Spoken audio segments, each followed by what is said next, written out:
लोक शिक्षण संचालनालय पहुंचे हैं और संचालक महोदय हमारे साथ मौजूद हैं।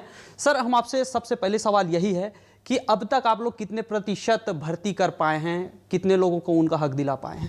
देखिए, जैसा कि अभी आपने बताया कि 14,580 लोगों की भर्ती की प्रक्रिया शुरू की गई थी और इसमें से 6,542 लोगों की भर्ती हो चुकी है और 2,500 पद ऐसे हैं जिनमें माननीय उच्च न्यायालय के स्थगन के कारण भर्ती की प्रक्रिया अभी रुकी हुई है।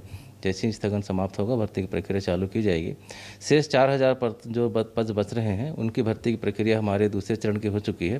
तृतीय और चतुर्थ 2 चरण में हमको करना है और 31 मार्च तक की समय सीमा के अंतर्गत हम जितने हमारे पात्र अभ्यर्थी होंगे सबको हम उसकी पदोन्नति का आदेश जारी कर देंगे। कौन कौन से वर्ग में कितने कितने सीट है और उसमें आप लोग कितने भर्ती कर पाए हैं, जैसे शिक्षक, अध्यापक और सहायक शिक्षक? देखिए, जो हमारे यहाँ व्याख्याता के पद थे 3,177 पद थे, जिसके विरुद्ध हम लोगों ने 2,546 पदों की भर्ती कर ली है। शिक्षक के 5,897 पद थे, जिसमें 2,379 पदों की भर्ती हो चुकी है।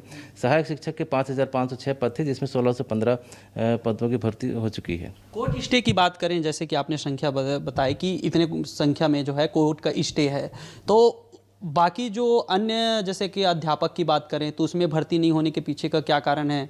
शिक्षकों में भर्ती नहीं होने के पीछे का क्या कारण है? देखिए, आपको ये पता होगा कि भर्ती का अधिकार जिला स्तर पर है। चूँकि अभ्यर्थियों को किसी प्रकार की असुविधा न हो, इसका राज्य सरकार ने पूरा ध्यान रखा और उसका एक यूनिफाइड पोर्टल बनाया है और जो राज्य स्तर से सभी को उनकी इच्छा के अनुरूप जिलों में आवंटित स्थानों पर पदोन्नति के लिए उनका प्रस्ताव भेजा जाता है। क्योंकि इसमें प्रक्रिया चूँकि पूरे राज्य स्तर पर एक साथ होती है, तो जो हमारा सॉफ्टवेयर है उस सॉफ्टवेयर में हम एक साथ हम लोगों को पूरे ज़िले के लोगों की संख्या भेजते हैं, पात्र हितग्राहियों की जानकारी भेजते हैं। उसके आधार पर नियुक्तियाँ क्रमशः होती जाती हैं।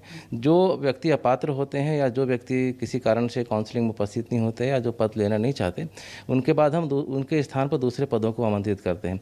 तो ये प्रक्रिया हमारी निरंतर चल रही है। तृतीय और चतुर्थ चरण की प्रक्रिया जब हमारी समाप्त हो जाएगी तो उसके बाद हमारी नियुक्ति की प्रक्रिया पूर्ण हो जाएगी। बस्तर संभाग में अगर वो अपात्र हैं तो दुर्ग में वो पात्र हो जा रहे हैं, ये कैसे, मतलब ये सवाल उठ रहे हैं, ये आपसे समझना चाह रहे हैं। देखिए, आप जिस तरह की बात कर रहे हैं ऐसी किसी प्रकार की शिकायत मेरे समक्ष में नहीं आई है। अगर इस कुछ आएगी तो निश्चित तौर पर इसमें देखा जाएगा कि अगर कोई व्यक्ति एक संभाग में अपात्र है, दूसरे में अगर पात्र होता है तो निश्चित रूप से ये जांच का विषय है। यहाँ पे भर्ती में गड़बड़ी के मामले सामने आ रहे हैं, उसकी शिकायत होती है तो उस पर निष्पक्ष जाँच किया जाएगा।